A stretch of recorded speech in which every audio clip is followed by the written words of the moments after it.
Looks like we're up and running. Hello, students.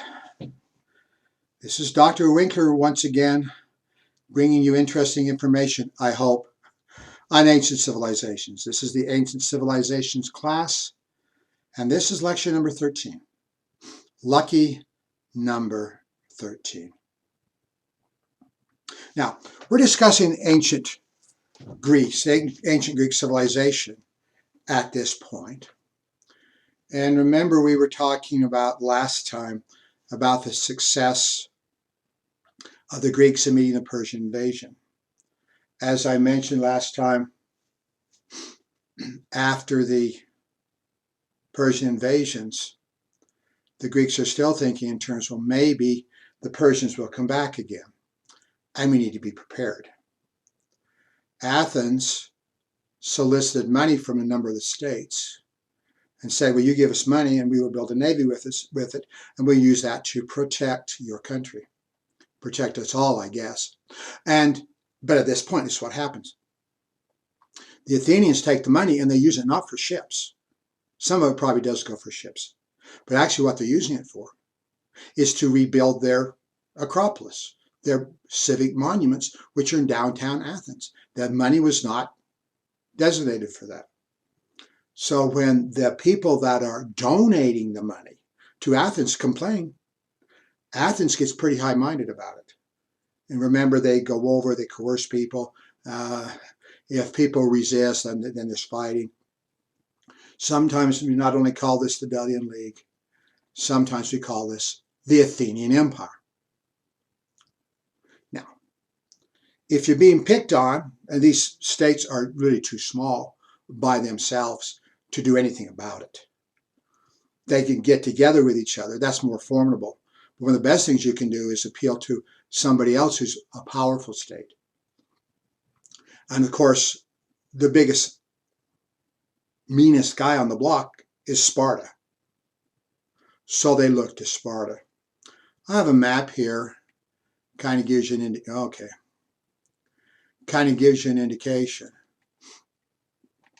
of the nature of the competition.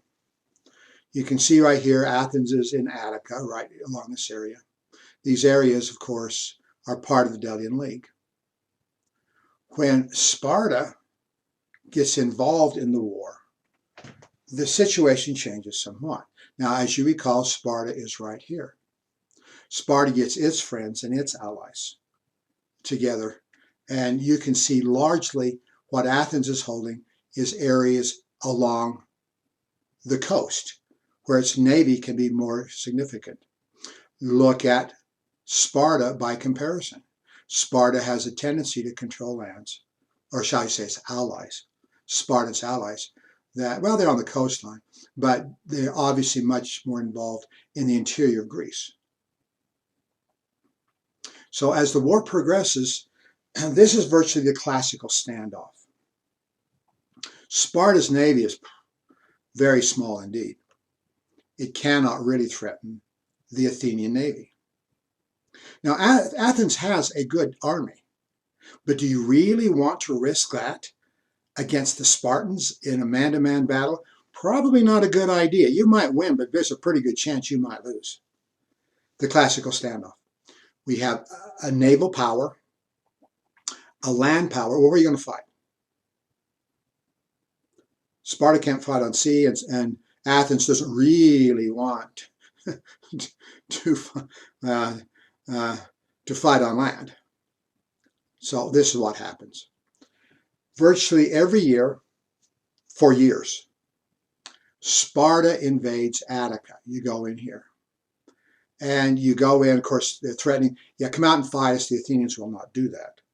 So you cut down the olive groves, you devastate the crops, you grab anything you can, and then you go home. But you do not attack Athens. It's very difficult to attack Athens. Athens is a walled city.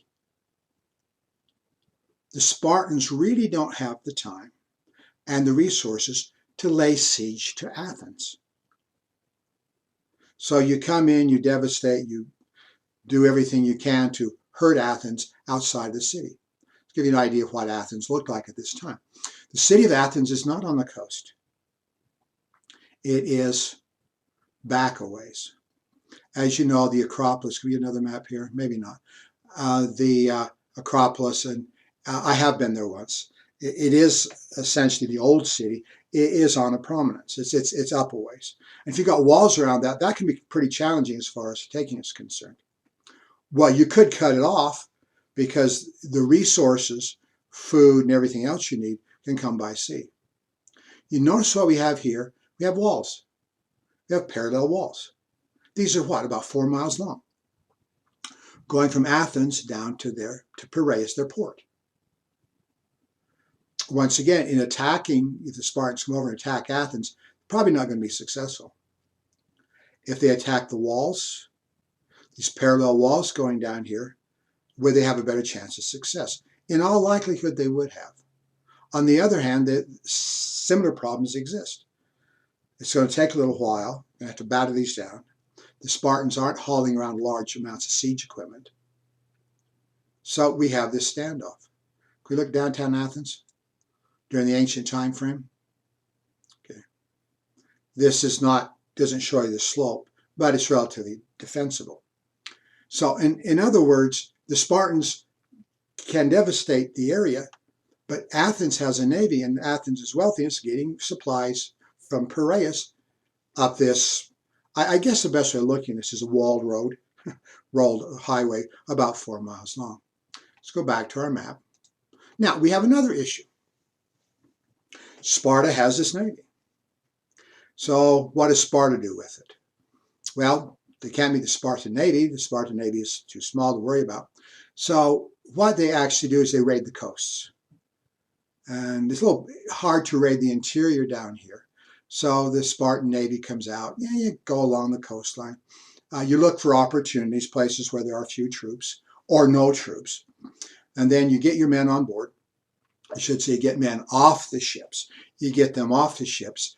Then they run inside. You're probably not going to go in very deep, but you run inside and you grab sheep and you cut down trees and you burn a few villages. And then you get back to your ships pretty fast, however, before the Spartan military shows up and threatens to fight you man on man, which you don't want, and they chase you back in the ships. Can we say this is a classical standoff? In reality, what this is, a naval power versus army power, how you fight. Well, notice there's physical destruction going on. Over time, you're going to wear each other down. Can we say perhaps with the real staying power, which nation or which coalition, I should say, is going to win? Well, the Spartans, excuse me, I said that wrong. The Athenians start thinking about what I call an end run. Well, if we can't win the war here, how can we expand our power and hurt Sparta?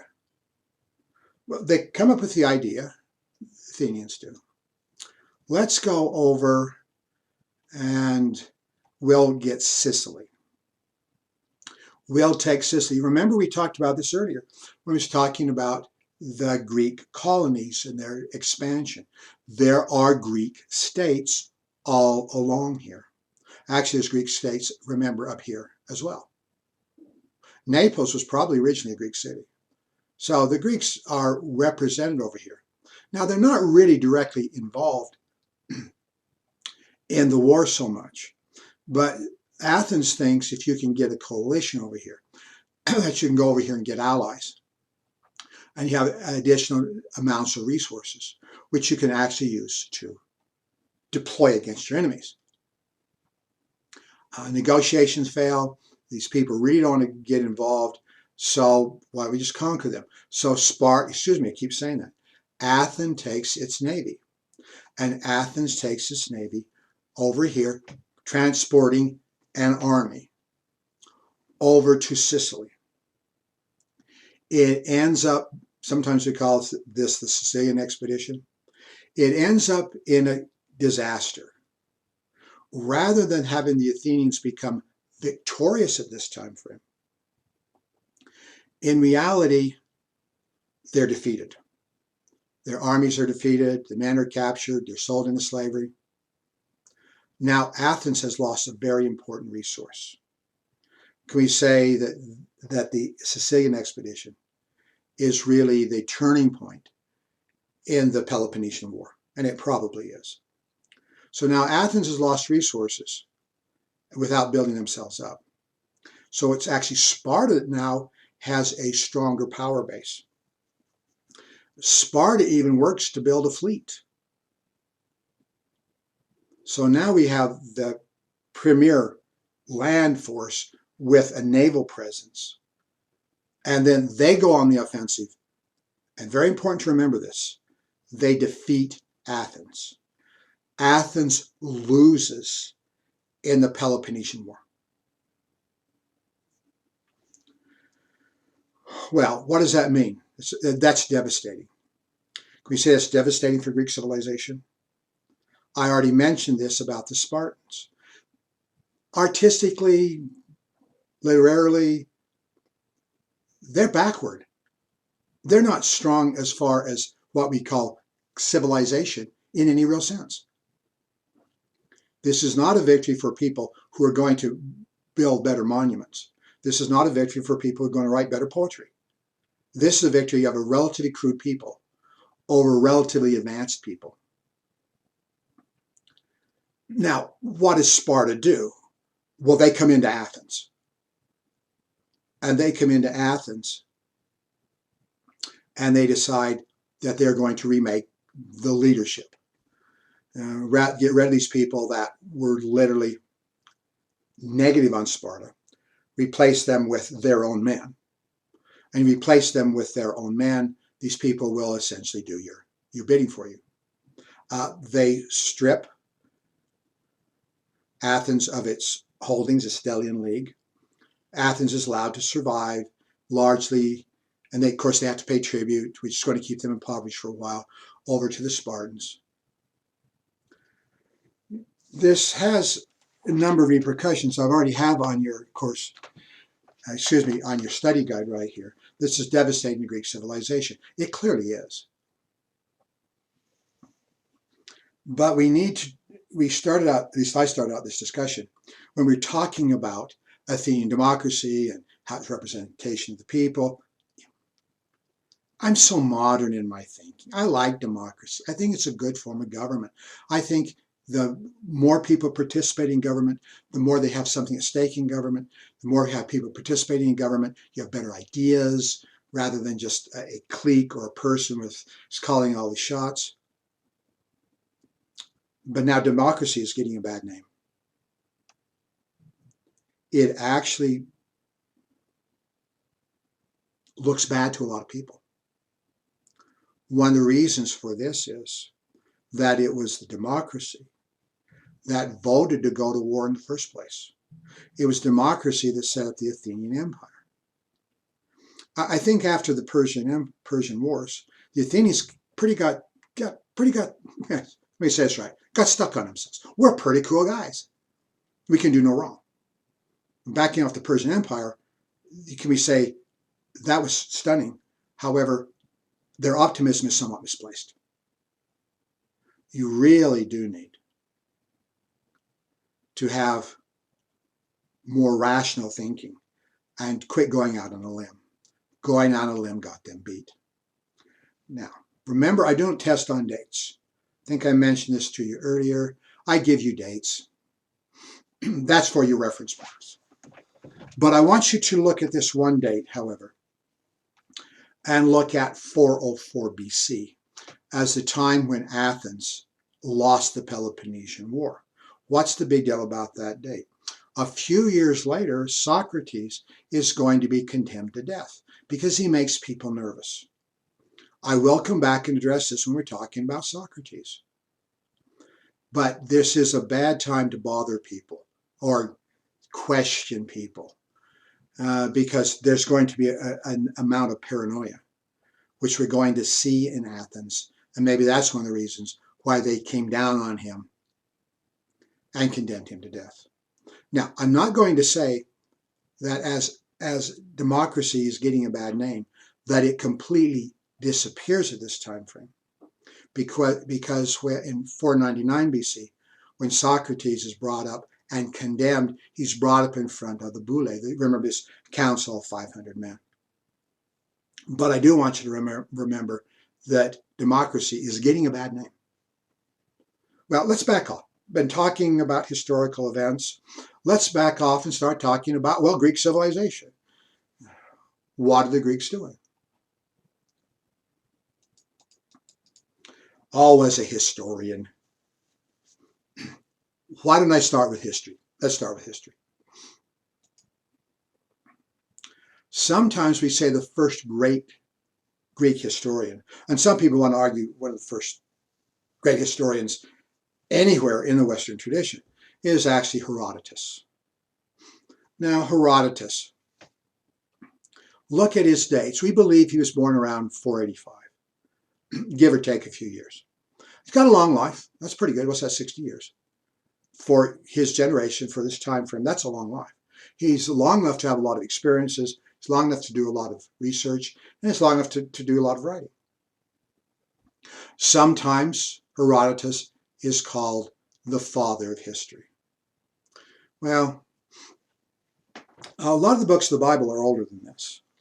There are history books in the Bible, 1st and 2nd Chronicles, 1st and 2nd Kings, that talk about the Israelites and what's happening to those people. Are those histories? Yes, they're talking about past events. Some people want to say, however, there's a difference between history and between chronicles. A chronicle is just telling you a story. A history is an investigation of the story. Sometimes the Greek word historia happens to be translated loosely as investigation, something that you investigate. So he writes his monumental work. Sometimes we call it the Persian Wars, but I think it's more properly known as the Histories. Now, at his dates, when he's a little boy, he's not alive during the Battle of Marathon. He's a little boy. Why? He'd probably be too young to even know what's going on. As far as Salamis, Thermopylae, and Plataea is concerned. But you can imagine as he's growing up, all the veterans are there. They're not even old men yet. No, they probably fought in their teens and 20s. By the time he's growing up, they're in their 30s and 40s. Could you imagine the talk that's going on? Young boys tend to look to men as mentors. This is what's normal. This is what's natural. This is what we should think about. Could you imagine the number of veterans that are hanging around Athens? Remember, Herodotus is an Athenian. And these guys got stories. Oh, goodness. Now, they might exaggerate a little bit. There is a tendency, as people tell their stories, to exaggerate a little bit, to talk up your heroism a little bit, and to talk down the worst side of what's going on. Do people really want to hear your stories about devastation, brutality? Not so much. To a certain extent, people have a tendency to tell stories or accounts on the basis of what they think people want to hear. I don't know if you've ever spent time talking to your grandparents about what was like when they were little boys, what's like when they were little girls. Do they remember this? Do they remember that? How did they react? Those kind of things. I think you should do that. It's absolutely fascinating. But a lot of times people will actually tell things on the basis of what they think people want to hear. If you're interviewing something, it's wise not to give them the answer to the question in the question. Oh, Grandpa, how awful was it crossing the plains? Well, it was really awful. I mean, okay, the level of expectation. It does happen, I'm not denying this, but it's a little bit more rare to have people try to tell the unvarnished truth rather than playing to the kind of things you expect them to hear. Now, we know the American Civil War is very well documented. We have letters from the guys who were there. We have newspaper accounts. We have letters and diaries, not only from the men, but from the women back home. We have a good idea of what went on.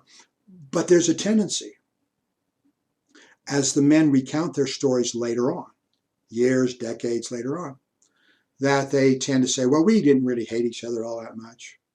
Yeah, we northern boys and we southern guys, we were there and we had to do this, but we had respect and liked each other. Is that really true? I'm sure it's true to an extent, but I also think it's true that you're playing to your audience. This is Reconstruction.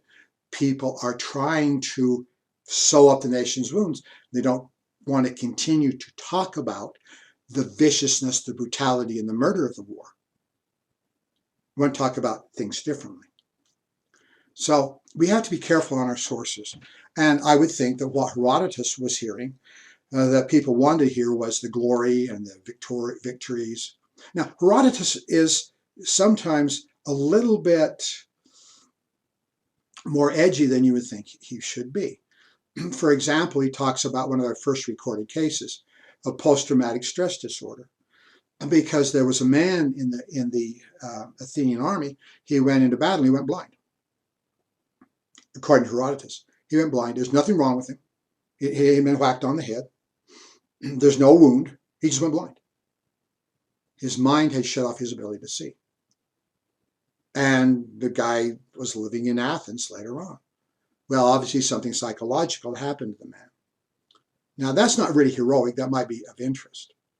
So I'm not going to say that Herodotus is always heroic, but I am going to say we sure see this. Okay, the histories. What Herodotus wants to do is he wants to investigate. Now, he can talk to the guys in Athens, and he certainly does this. He can travel around Greece. He can talk to the people in other areas as well. However, if you're talking about the Persian Wars, why do you not go to other areas of the Persian Empire? So the Persians are defeated, but their empire still exists. Would there be anybody anywhere else who might be able to give you some information? So he tries to do this. Remember, I mentioned him in another context. Remember, I said that, that in the 5th century BC, Herodotus went to Egypt. And he did the tourist things like I wish I could go down and see the Sphinx, go down and see the Temple of Karnak, go down and see the pyramids. Whoa, wouldn't that be fun? In their pristine glory. And remember, he's told about the construction of the Great Pyramid. Remember, 10 years to create the base and about 20 years to do the superstructure. May or may not have some accuracy here, but it is a very, very early account from our perspective, even though he's talking about things that happened 2,000 years before his visit. So the histories is not just about the Persian Wars, though that is the focus. I read him and some of his stuff. I guess he was told this, but some of it ends up being, in my estimation, cockamamie. Maybe I should give more deference to this. He went to a place where he found the eaters of the dead. And routinely, to honor the dead, these people would go in and dig up their buried ancestors, dig up grandma, and see kind of what's left of her, maybe a little meat's left, and you cut it off and you eat it in an act of deference to our lost ancestor. And Herodotus said to them, in my society, it would be disgrace for us to eat our dead. And they came back as well. In our society, it'd be disgrace for us not to eat our dead. Since he's talking largely first person, I could give a little more deference to that. But there's some other things I go, what is this guy talking about? Let me give you a couple. There's a flood in the Nile. And the Nile is rising. It's rising too fast. It's not benignly flooding. It's going too high, it's going too fast. it can do some real devastation. So the Pharaoh gets a javelin, a spear that you throw. He gets a javelin. And he goes down to the coast of the shore, I should say, of the Nile. And he comes up there and he gets that javelin and he throws it into the Nile. And the Nile goes down. Okay. This is the one that really gets me. He said there were places where people have no heads. They have no heads. But they have faces on their chest. Okay, Herodotus, where did you get that from? Cockamamie, absolutely. Now, let me say something in defense of the Middle Ages. When you get into Middle Ages, particularly late Middle Ages, with a lot of sophistication and a lot of drawings, of course, and starting in the 1450s, we get the printing press. And there's very early on, there are some groups of people that are writing history, sometimes world histories. And in a few of these, there's a depiction of people with no heads, that their face is right here on their chest. And some commentators said, well, those people in the Middle Ages, my golly, they are such idiots. Look at what they believe. Ladies and gentlemen, the people in the Middle Ages didn't invent this. The people in the Middle Ages are reading Herodotus and accepting him and sticking that in as something that either happened or is plausible. Can I say, there's a lot of very good information here, I think. But there are some things that I'm going, no, I'm sorry, it just didn't happen that way. Well, of course, his focus in his investigation is to understand the Persian Wars. I'd like to say he's our best account. In most cases, he's our only account of the kinds of things which we have been discussing about the Persian Wars, like the Battle of Marathon. These are good accounts. My goodness. He talks about the men getting ready for battle. I don't know why he puts things like this in here. Before the men attacked in the Battle of Marathon, there was an old man who was with them. What an old man's doing on a military expedition, I don't know, because they really can't fight. And he starts sneezing. Achoo, achoo. He starts to sneeze. He sneezes out one of his teeth. I love the idea of modern dental care. I've never heard of anybody sneezing their teeth out nowadays. Anyway, he sneezed out this tooth, and it lands up in the ashes by the fire. So he has to go rummage around through it, grabs the tooth and goes and puts it back in. A good little anecdote, perhaps. Well, he does talk about the battles. He emphasized a few things. For example, after the Battle of Marathon, the Greeks overran the Persian camp. And the Persians like more luxury. You see, the Greeks, I guess you have your cloak and you lay on the ground when you sleep. When you sit down, you sit on a stone, or you sit on the earth. You might have a crude wooden chair. But when the Greeks, the Athenians in this case, overwhelm the Persians at Marathon, they find silks, cushions, something softer that you can sit on. Herodotus later on essentially indicates that now the Greeks are becoming weak because they want to sit on soft things and have more comfortable clothing. I'm a Cold War kid, raised in the 50s and 60s. And we were told over and over again, Americans are weak. You're weak and you're lazy. Why? Because you drive your cars to school rather than walking across town in the cold. You are weak. That when we go toe-to-toe with the Russians, they're more manly, they're stronger, they'll beat us. You see, it's the same argument, isn't it? According to Herodotus, the Persians are victorious because they can live simply and they can do without creature comforts. The same argument that was used in the Cold War to intimidate people of my generation. And what am I supposed to do? Dad's a mechanic. He's got this old rust bucket in the driveway. I can drive it to school. I'm going to walk and no, I'm going to drive. Enjoyed that very much, by the way. The heater worked pretty good. All right. But his basic theory is the Greeks are victorious. They live simpler. They're stronger people because of this. And bringing too much luxury into your lives weakens the state. Something else we can clearly read in this. War is heroic and manly. Oh, yes. We're out there. We're taking people down. Heroic, the war in itself justifies what you're doing. You win. This gives you a better understanding that your culture is better. Heroic and manly.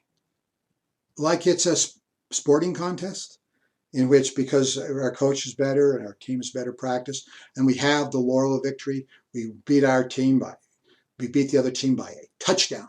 Wow. See, it comes across largely in that vein. Yeah, people get hurt. On a football field, people get hurt all the time. We all know that. That's one of the problems, I think, with football, is the injury rates are high. But in warfare, sure, people die. But the victory is worth it. Even today, there's a tendency for people to think in these terms. Let's look at somebody who's somewhat different. This man is also an Athenian, and he's Thucydides. Notice that he lives somewhat after the time frame of Herodotus. The Persian Wars are over before when Herodotus is born. I said that wrong. When Thucydides is born. Yeah, he hears the stories, but by the time, look at the dates of the Persian War, or the Peloponnesian War. By the time he's an adult, there's something else that's going on. Now, Thucydides was an Athenian. He actually was a prominent man, and he was a general. Because of this, he is in a position to observe what is going on. He is in a position to observe himself. Now, perhaps unfortunately for him, but more fortunately for us, his generalship is not terribly good. He's not really good at it. So he gets removed. So having been in position to observe what's going on, now he's in position to step back, and now he has, rather than campaigning or disciplining these men, he now has the opportunity to examine what's going on. As you read Thucydides, I read Herodotus, I've also read Thucydides. As you read Thucydides, he's trying to talk about great events of his time, as is Herodotus, no doubt about that at all. But he takes a different tack. He looks upon the Peloponnesian War of the greatest war of all time. I guess, particularly from his standpoint, he's correct in that assessment. Can we say, however, his approach is different than the approach of Herodotus? Herodotus is pro-Greek, no doubt about that at all. His perspective is pro-Greek. Greeks are doing the right things. The victory of Greece is wonderful. Thucydides, remember, he's talking not about an external invasion of the Greek peoples. He's talking about a civil war. While he's an Athenian, he tries to be objective. He tries to be objective. He tries to look at it from the standpoint, not just from the Athenians and what the Athenians want, but how about other peoples involved in the war as well, including the Spartans. It's very hard to do historically writing. He tries to be objective. All historians strive for this. It's hard to accomplish this because no matter where you're coming from someplace. And usually when you investigate a historical event, you do so from the understanding of the sources that are available, or you bring in the question you're trying to address. And in doing that, that does set up a bias. We need to recognize our biases and deal with them as best we can. But to be totally objective is very, very challenging to do. But Thucydides tries to be objective. One of his more famous observations in the entire book, The Peloponnesian War, is this: why can you not see it from the standpoint of the other person? He talks about the negotiations between the Athenians and their allies and Sparta and their allies. And he talks about the negotiations, and both the Spartans and the Athenians come together with what I want. This is what I want. This is what I want to accomplish. However, if you want to get really good at diplomacy, why don't you see it not from my standpoint, but from their standpoint? What do they want? If you can understand what I want and understand what they want, then you can come up with, shall we say, a much better resolution when you take both into account. Rather than saying, I'm wrong, excuse me, I said that wrong, I'm right and you're wrong, let's find middle ground. I would argue strongly that in international diplomacy, even the time frame you and I are talking about in the 21st century, that this is something that is very good for diplomats to keep in mind. Reliable sources. How many times have you ran across a rumor? Something happens. And sometimes people that spread rumors are very, very good in making it sound like it's authentic. Oh, this, you know what happened here? Yeah. Remember when I was in the Navy, we had guys, and these are bright men, but they like to tell good stories. And I remember these people saying this is what's happening internationally and all those kind of things. And I'm scratching my head a little bit. I never really asked one of these people, well, where did you get that information? But I read a little bit, newspapers, whatever. And I remember pointing this out on a couple of occasions, people going on and on about this is the nature of the world, whatever, this is the nature of politics. And I said, well, I read that differently. I read that differently in a newspaper. Essentially asking them or implying, can you tell me where you got your information? I read something different. Remember one guy jumped on me. Well, you read it? Well, does that make it right? Okay, maybe it doesn't make it right. But if you're going to believe rumors or somebody with an agenda, you do have to take into account that there are biases and people with a different approach. What you need to do is have reliable sources. This is true in historical writing from day one to day last. If you're going to write anything, you've got to get at the sources. And the more reliable the sources, the better you are. Let's say you're talking about anything. If you have somebody who's there, somebody in position to observe, and shall we say even writing more closer to the event, the reliability tends to be very high. You're talking about somebody, a generation away, decades away, who was not there. How reliable can it actually be? I mean, if you were doing research on 21st century, let's go to the 20th century. I'm an old guy. Let's say you're talking about the Kennedy administration. I was alive then. Yes, I was. I could read. Yeah, I read the comics. I think since that time frame, I'm reading a little bit more broadly, but I still read the comics. I'm reading the comics. I watch news on television. There's nothing else to watch because the news is on all three stations at the same time, so you watch the news. And can you ask me about the ins and outs of the Kennedy administration? You can ask if you want to, but what do I know? But I'm contemporary. I'm an observer. Yeah, but I'm not in a position to know. If I know about Kennedy, unfortunately you can't talk to him because he was assassinated, as you know, in 1963. But the people that worked with him, McGeorge Bundy and a bunch of other people as well, McNamara, Dean Rusk, these are members of his cabinet, then they could give you some insights, but not me. I'm not reliable. I don't know. So it's not just something you've heard. It's not just something that somebody is talking about in a certain area. Reliable sources are in a position to know what they're talking about. However, it's very, very good if you have more than one source. The one source, I mean, you can go to a baseball game, and between hot dogs, you can watch the play. And I might come away with the description of the game, which is very different than the lady or gentleman over here who is eating popcorn and watching the game between their popcorn. But if you take into account both of us, then you do have a tendency to see that which is more questionable, and we can rely on that which is more reliable.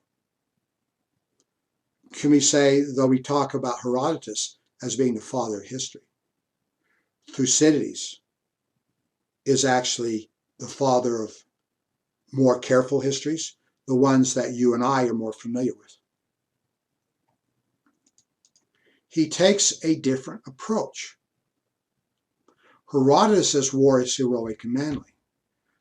Thucydides says war is brutal, it's disgusting, it's degrading, it causes agony, and it causes the degradation of society.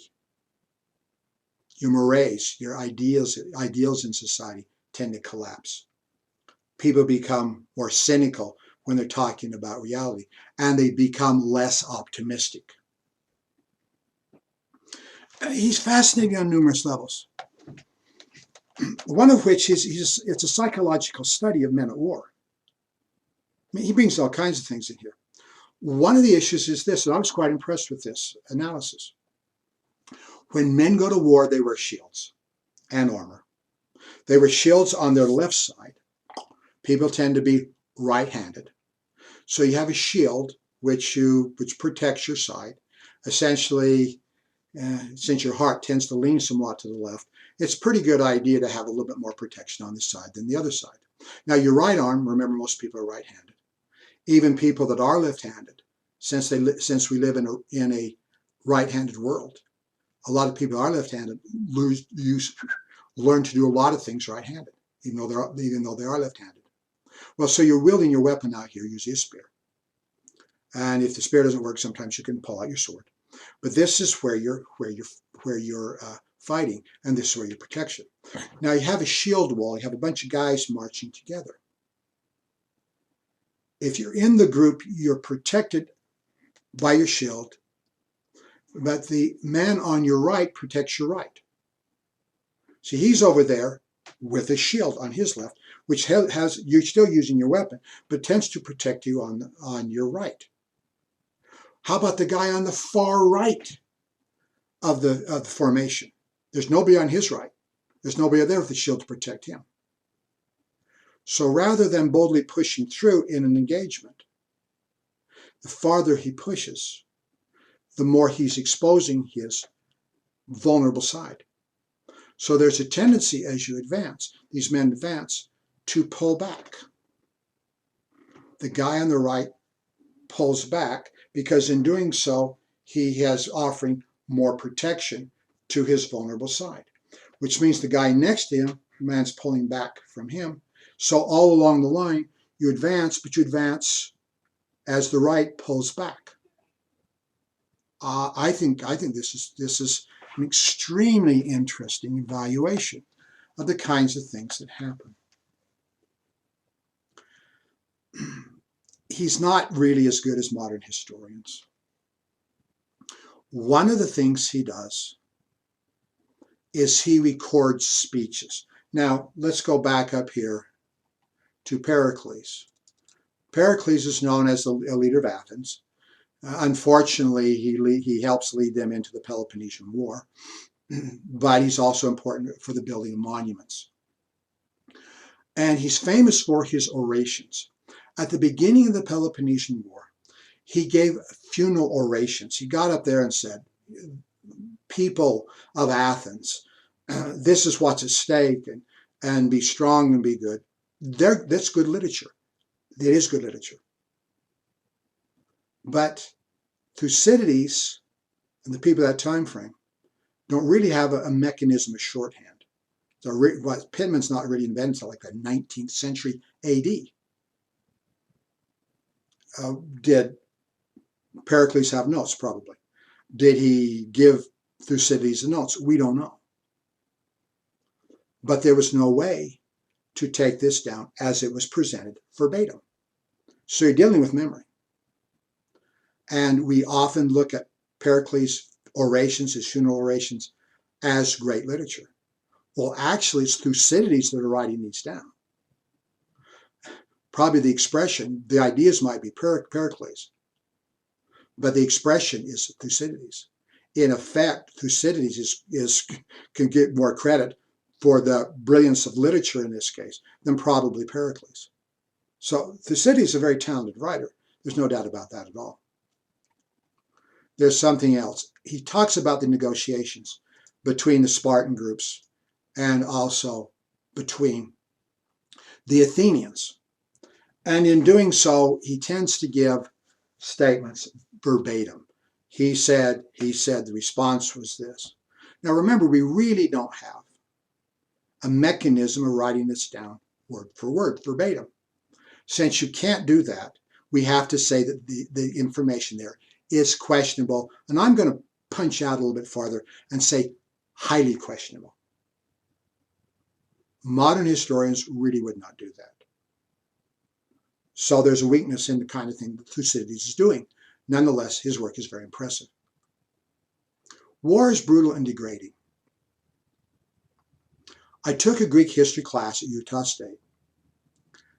The Vietnam War was still going on at that time frame. I'm not going to say that though America, after years in Vietnam, I'm going to say that we were war weary. Quite frankly, you get sick of it. Everybody's upset. Pro-war, anti-war people. People are upset because men are going off and not coming back. Sometimes the men come back and they're messed up. And sometimes these guys come back and they kill themselves. We have lost love, girlfriends, wives missing their husbands. These kinds of things. Over time, the stamina of your society wears down. Now, of course, the Peloponnesian War is much longer than is the Vietnam War. Can we say it's much more intense? Much larger percentages of people are involved. Therefore, the casualty rates tend to be quite high. It's much more closer to home.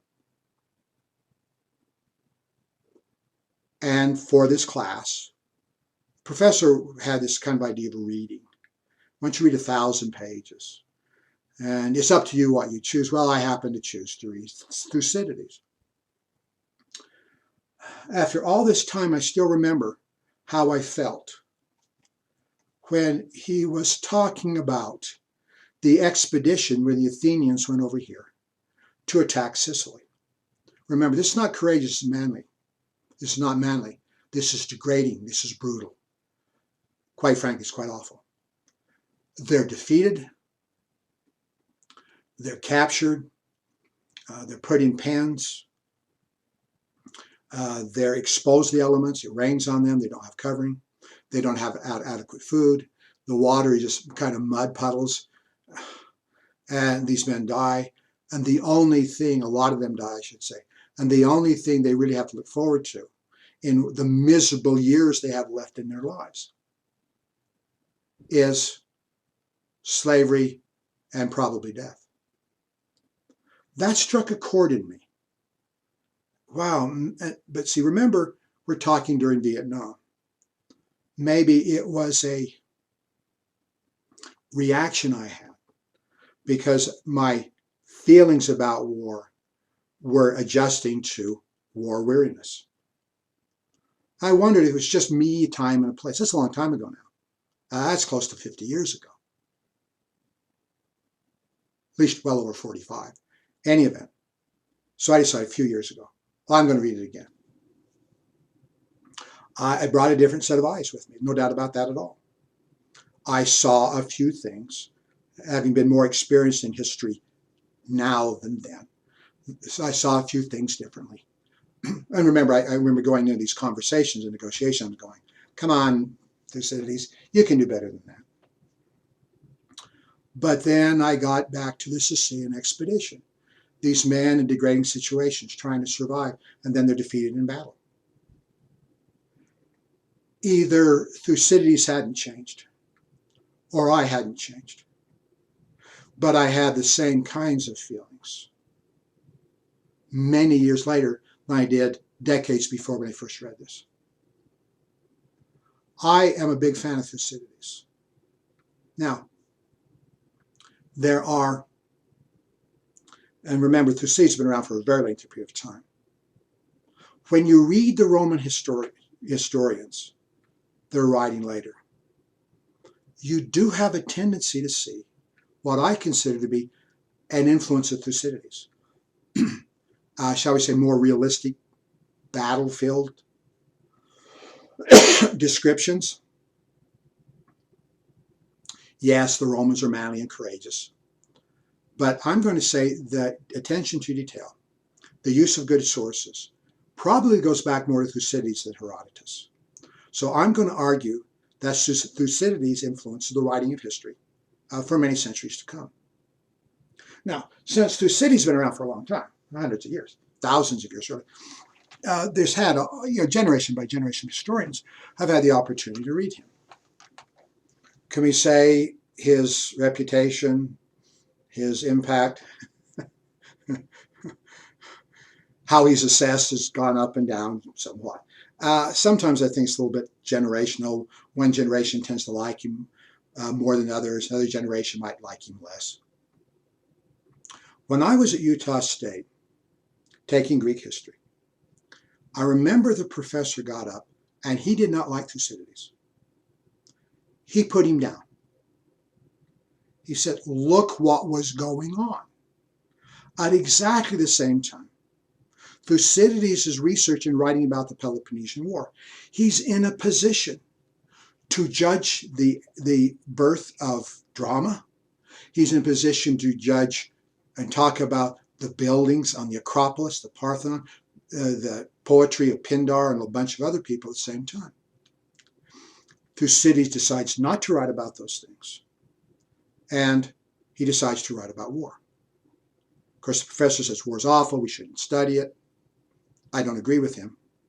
We shouldn't study it. He wanted to know more about art. Now, one thing we cannot be sure, had Thucydides decided to write about art, would he be as widely read? Would he be as copied? Maybe people said, more interested in reading something else, and maybe his documents wouldn't survive as well. And that's total speculation. We simply don't know.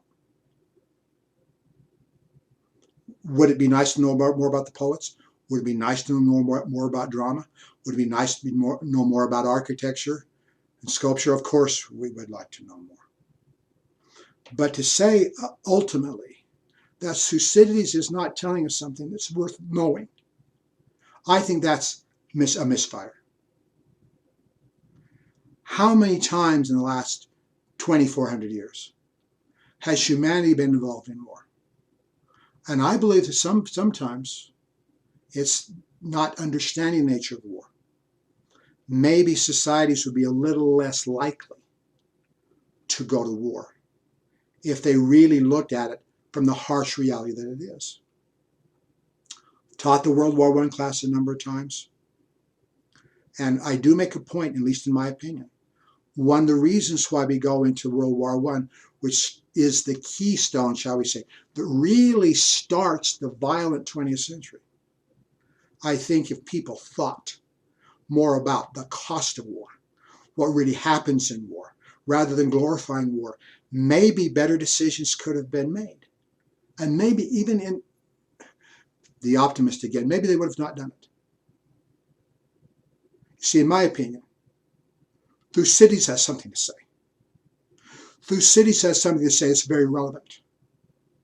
The problem with Thucydides is that we are not listening.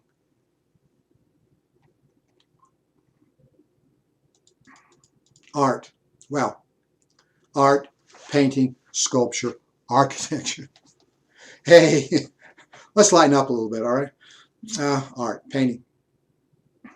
I showed you some frescoes that we associate with Minoans. We do know that the Greeks were involved in painting.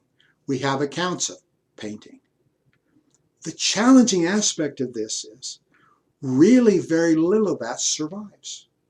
It's awfully difficult for us to assess a painting if you can't see it. In many respects, we do have some accounts in the Greek sources about the brilliance of the paintings. But unless we can see them, what can we do? Therefore, we can say, since few of these survive, that reality in Greek painting, we're going to have to, shall we say, guess a little bit more than we know. Well, there's an account, old account, of a painting. And the painting was of a boy holding a basket of fruit. The people come to admire the painting. Oh, what a brilliant painting. You've done such a good job. It's so lifelike. As you and I think about art, this thing called modern art, which is largely mud on a canvas. And we think about art, which is representational, that actually looks like something. Now, as we look at that piece of art back over here, there's no place that actually looks like that. It is actually a representation based on a supposition. You see, we look at art and we tend to see that which is somewhat fills within our ideas. Trees don't look like that, but they look something like that.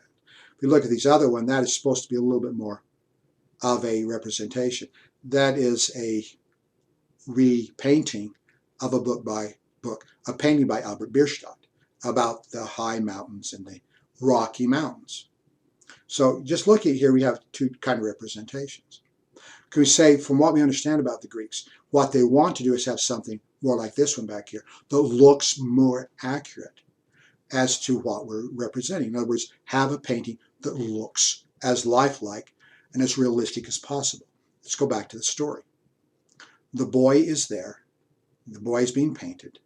And everybody comes and admires the painting. Oh my goodness. So brilliant, so lifelike. Now remember, the boy in the painting is holding a basket of fruit. There's a little birdie in the tree. Birdie wants some fruit. Looks down and goes, pretty good looking fruit to me. So the bird comes down to get the fruit. Well, it's not fruit, it's a painting. But anyway, the boy holding the fruit, the bird comes in and whacks against the painting. Poor old birdie.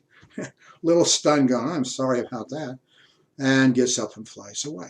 And that just gives more praise to the painting. The people are saying, you did such a good job in representing the basket of fruit that the bird couldn't tell the difference. He thought it was the real thing. But then the artist came back and said, yeah, but if I had been better at painting the boy, then the boy would have scared the bird off before the bird whacked the canvas. Well, all right. Nice little story. But from these kind of things, we can say what they were trying to accomplish is something that's very accurate, not just stylized like this, but more accurate like that. Well, sculpture.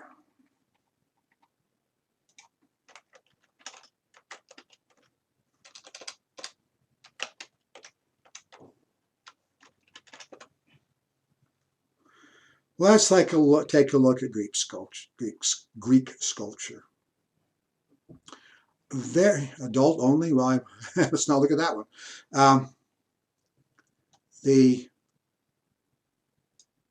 We tend to see. I'm not seeing the ones I was trying to show you.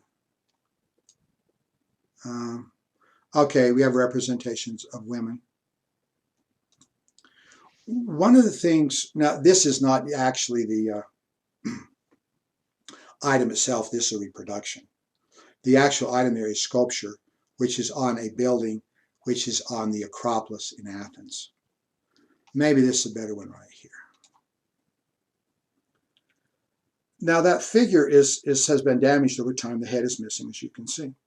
But as art historians have a tendency to look at certain art in the ancient world, they do have a tendency to say that these artists, these sculptors, were extremely talented people.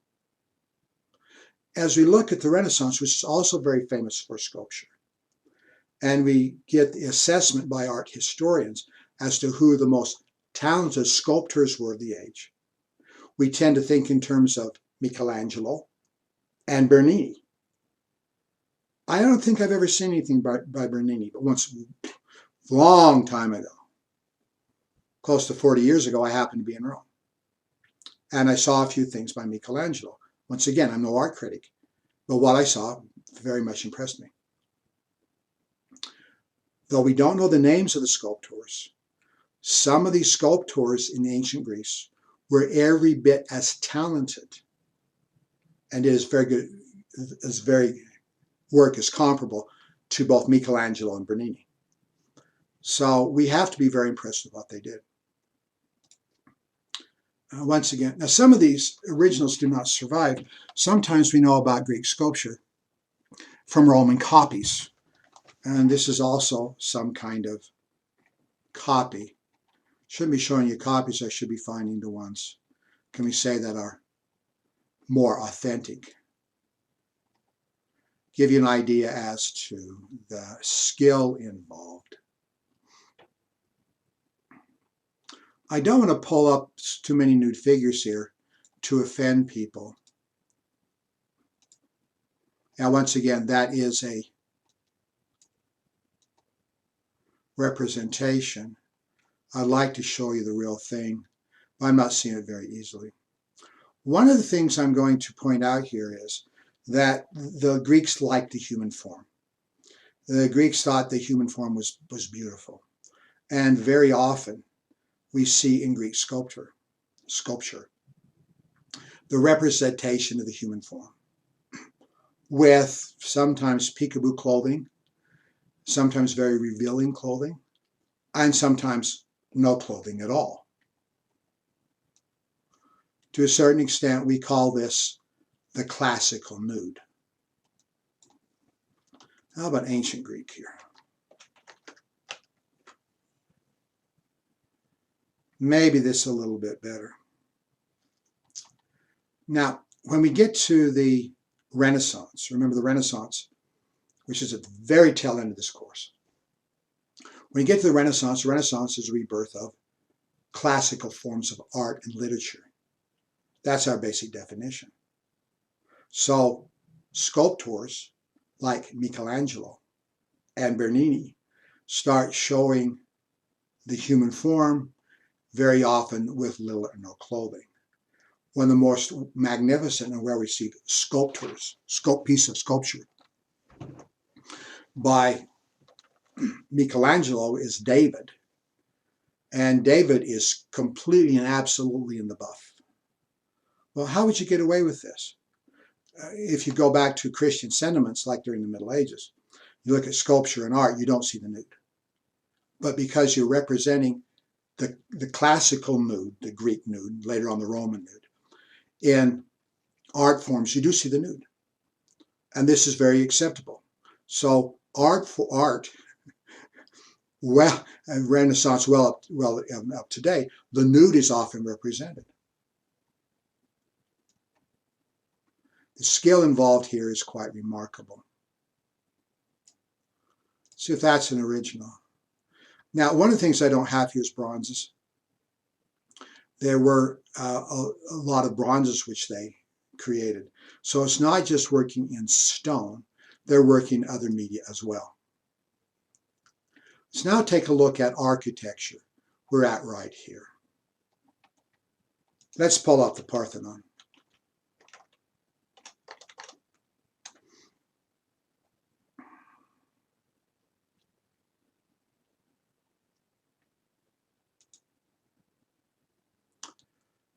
On the same trip, I was teaching on study abroad at the time.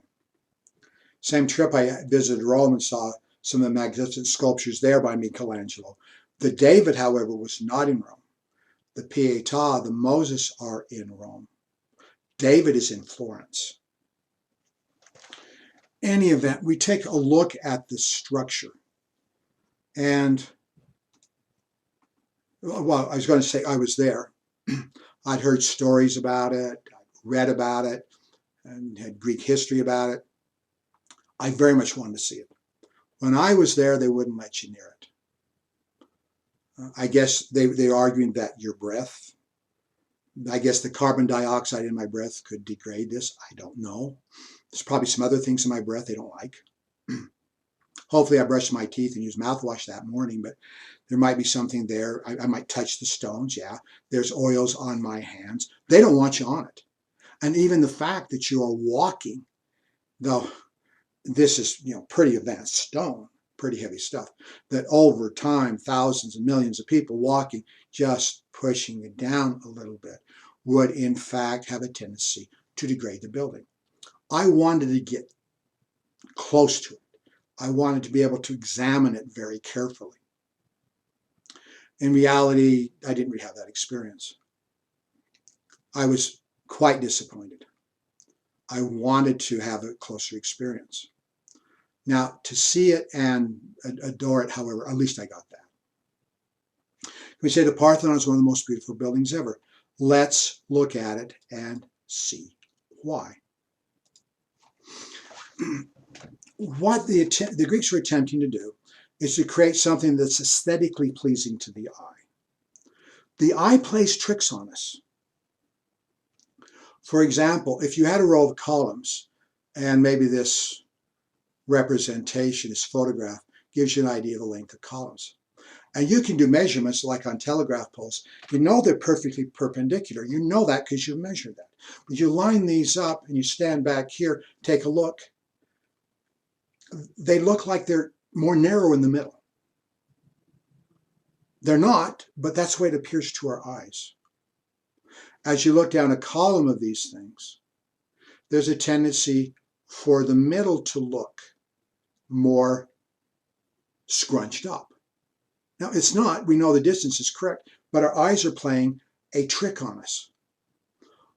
One of the most brilliant aspects of the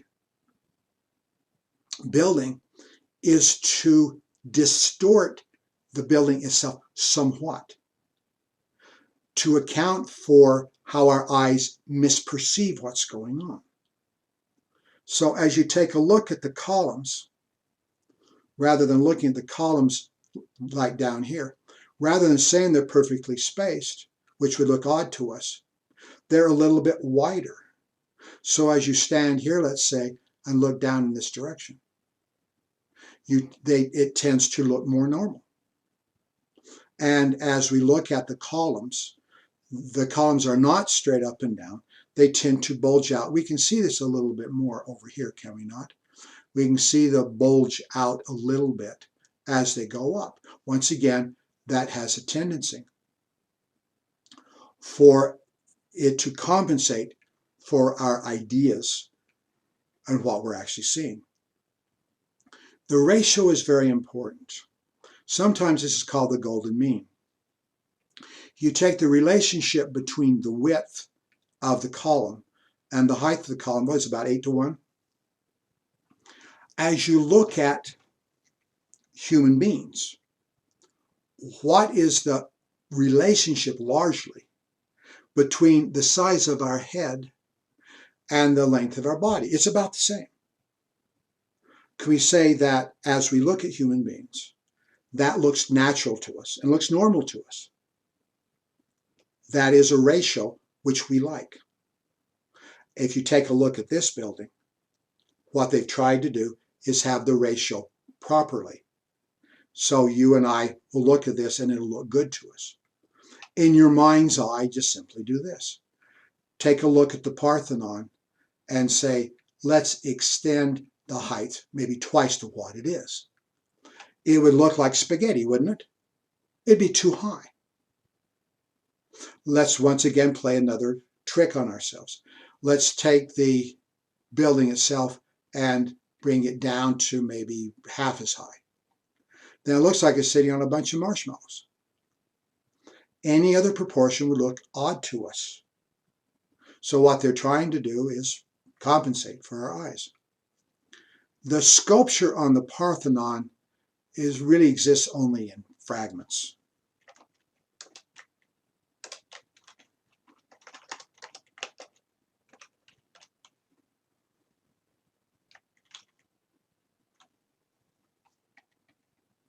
Very unfortunately for Greece, since Greece was dominated by other countries for much of its history, it doesn't really get its independence till the 19th century, that it was unable to protect its own artifacts. And I believe this is in the British Museum in London. Of course, the Greeks would want it back. Now, the sculpture on the Parthenon is up here on the frieze, was up here like that. As you can see, virtually nothing is now left. It probably looked something like this originally. We'll come back to this building later on.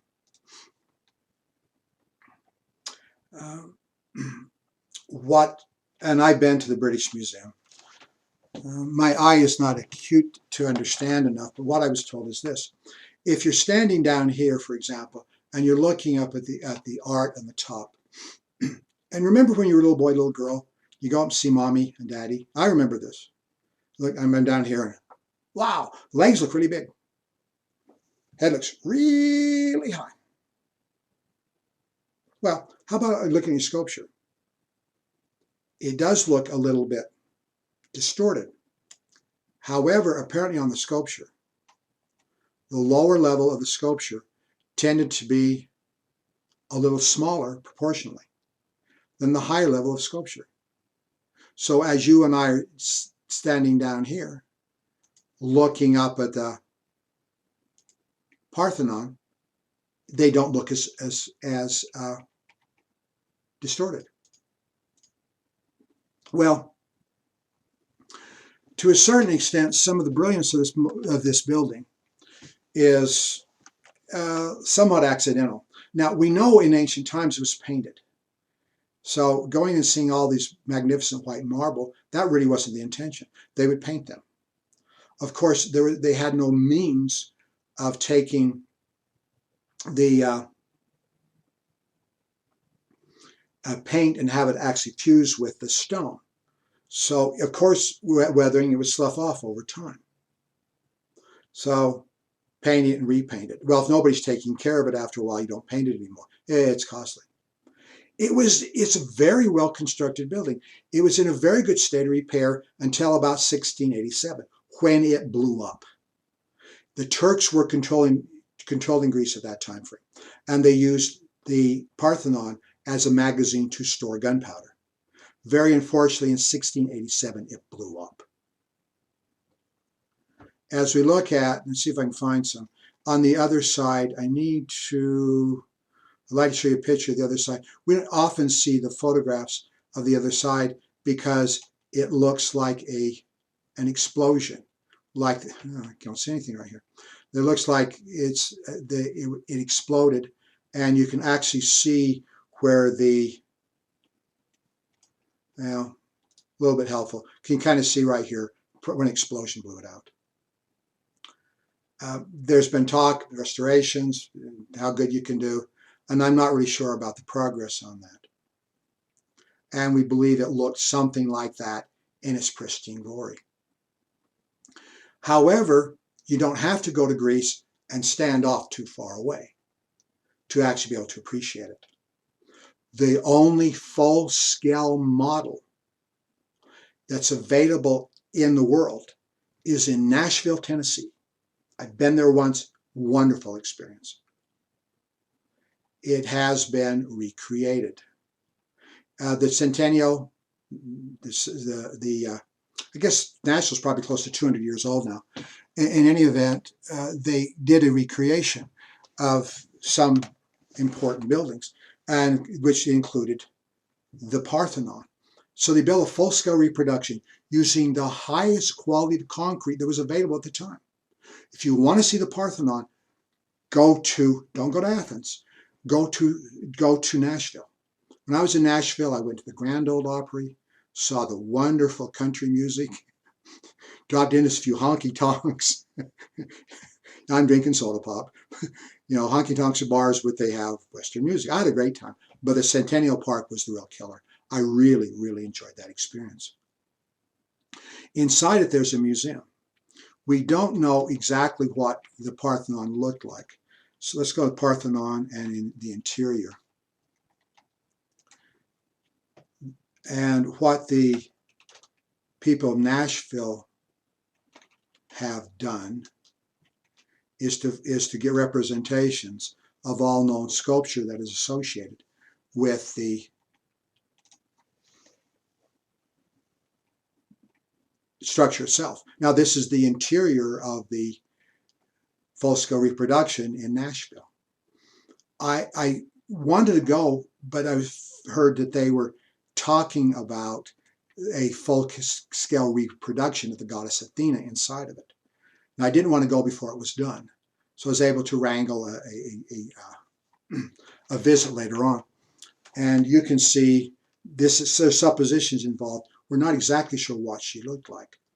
And I'm sure this is not pure gold, but apparently in Athens it was gold. Notice this man, he's probably 5'8", 5'10", might be 6 feet high, to give you an idea of perspective here. I urge you very strongly to have that experience. Go to the Grand Ole Opry, take in country music, fun town, but put extremely high on your list. Go to Nashville and see the reproduction. I have been told that the Athenian officials that are trying to reconstruct the original building itself have taken numerous visits over here at this reproduction to see how best they can actually have their restorations in Athens. Gone a little over, I apologize for that, but I just couldn't walk away in the middle of a discussion of the Parthenon. I just couldn't do that. See where I'm at. Oh, I'm over. I do apologize. Appreciate you staying with me. We have other things to discuss next time, including drama. In the meantime, whatever you're doing, continue to enjoy, and we'll talk to you later on. Goodbye.